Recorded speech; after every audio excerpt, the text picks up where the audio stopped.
सुप्रभात प्यारे बच्चों। इस विषय के वीडियो आप अब एक साथ भी देख सकते हैं। इसके लिए आपको YouTube में मेरी चैनल सर्च करके चैनल में जाके प्लेलिस्ट में जाना होगा। तो बच्चों, पिछले वीडियो में हमने सीखा था हिंदी कक्षा 7 द्वितीय सत्र का पाठ नंबर 2, हम भी बने महान। इस वीडियो में हम इस पाठ का अभ्यास सीखेंगे। अभ्यास में सबसे पहला प्रश्न है, प्रश्न निम्नलिखित प्रश्नों के उत्तर दीजिए।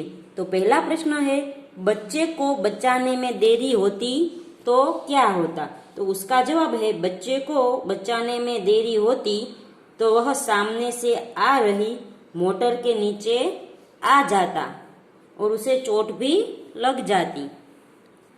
दूसरा प्रश्न है, दूसरों की जान बचाना हमारा कर्तव्य है। आप और किन बातों को अपना कर्तव्य समझते हैं? तो बच्चों, हम जिस देश में रहते हैं उसमें हमारे कुछ कर्तव्य भी बनते हैं कि हमें है वो सबका मान रखना चाहिए, सबसे आदर से बात करने चाहिए, किसी का बुरा नहीं सोचना चाहिए। ऐसे हमारे कई सारे कर्तव्य है। आपको जो कर्तव्य याद हो वो आप लिख सकते हैं। जैसे मैंने लिखा है, किसी को दुख न पहुंचाना, ये पहला कर्तव्य है। फिर दूसरा कर्तव्य है बड़ों का सम्मान करना। तीसरा कर्तव्य है अन्याय को सहन न करना। चौथा कर्तव्य है कभी किसी को धोखा न देना। पांचवा कर्तव्य है देश की सेवा करना। और छठा कर्तव्य अनुशासन का पालन करना। तो बच्चों, आप है वो कोई कर्तव्य याद आए तो वो भी लिख सकते हैं। जैसे हमारे राष्ट्रगीत को मान देना। फिर आगे का प्रश्न है, मुख्य अतिथि को द्वार पर ही क्यों रोक देना सही था और क्यों? तो उसका जवाब है, समारोह में प्रवेश उन्हीं को दिया जाता था जिनके पास निमंत्रण पत्र हो। मुख्य अतिथि भले सम्माननीय व्यक्ति थे, परंतु उसके पास निमंत्रण पत्र नहीं था, इसलिए नियम के अनुसार उन्हें द्वार पर रोक देना सही था।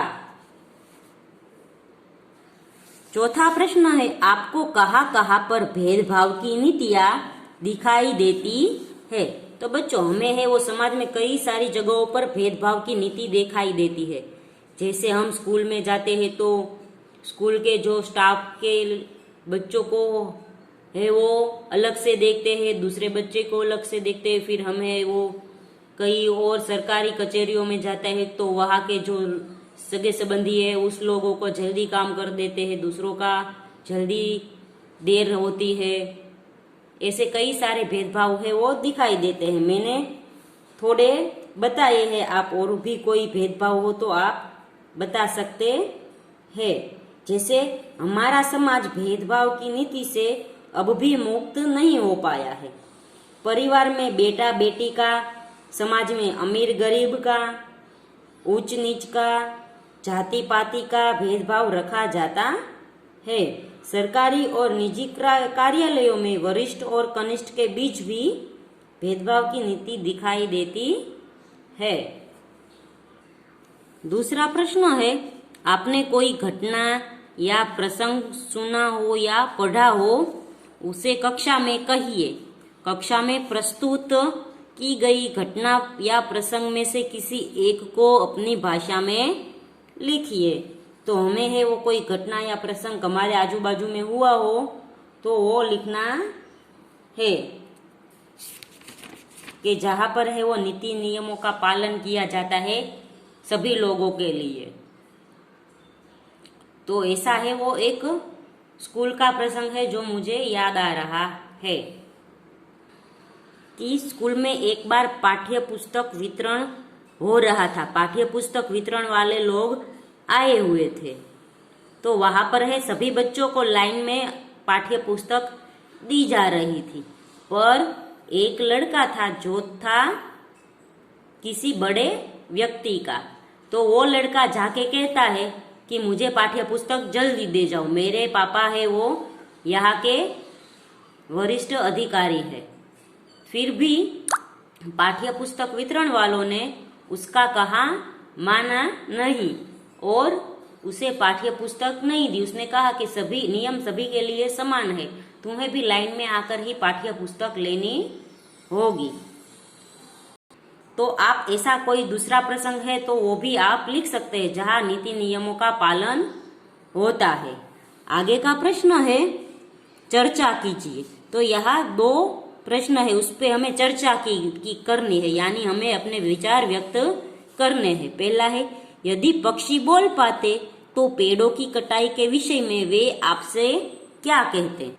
तो यदि पक्षी बोल पाते तो पेड़ की कटाई के विषय में वो बोलते, अरे भाई तुम यह पेड़ क्यों काट रहे हो, यह पेड़ तो हमारा आश्रय स्थान है।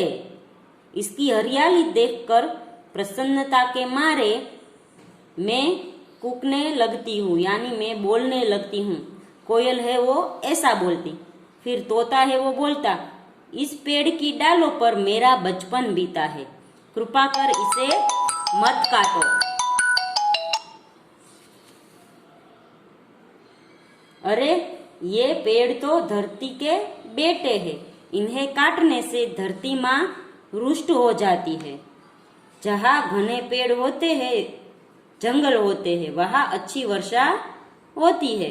तो फिर पक्षी है वो ऐसा कहते हैं कि पेड़ सिर्फ हमारे लिए भी नहीं पर आप सबके लिए भी अच्छे हैं, आप सबके लिए भी पेड़ है वो बहुत लाभदायी होते हैं, इसलिए आप है वो पेड़ मत काटिए। दूसरा प्रश्न है, यदि धरती बोल पाती तो मनुष्य के बारे में ईश्वर से क्या शिकायत करती। यदि धरती माता बोलते तो वो हमारे बारे में ईश्वर से यानी भगवान से क्या शिकायत करते, वो हमें लिखना है। तो यदि धरती बोल पाती तो वो ईश्वर से कहती कि हे प्रभु, तुम्हारे बनाए हुए इंसान बहुत बुद्धिमान है, इसकी बुद्धि के चमत्कार देखकर तो सब हैरान हो जाते हैं। बिजली, cinema, television, computer, mobile, motor, रेलगाड़ी, बहुत है उसके करतब, यानी बहुत से उसने शोध की है। ये सब शोध है वो व्यक्ति के या इंसान के बुद्धि की ही देन है। शहरों में इन्हें स्वर्ग ही खड़ा कर दिया है, यानी हमें जो सुख सुविधा ये मिलती है उससे हमें ऐसा लगता है कि हम है वो स्वर्ग में है। लेकिन इतनी बुद्धिमान होने पर भी वह लोभ, ईर्ष्या, द्वेष, हिंसा, इन सब से छुटकारा नहीं मिला है। इसने बम और मिसाइल जैसे विनाश के भयानक साधन बनाए हैं। जो पेड़ मनुष्य को फल फूल छाया देते हैं वे उन्हीं को काटते हैं। यदि फल फूल पेड़ नष्ट हो जाएंगे तो सूखा, बाढ़ आदि के रूप में इसका परिणाम भी सबको भुगतना पड़ता है। हे प्रभु, अब आप ही इसे समझाइए और अच्छी राह दिखाइए, जिसे वो है बुराई का रास्ता छोड़ दे, सभी है वो हिल मिल कर रहे। तो बच्चों, इस वीडियो में हम है यहाँ तक की पढ़ाई करेंगे। अगले वीडियो में प्रश्न 4 सीखेंगे। तब तक के लिए गुड बाय, टेक केयर।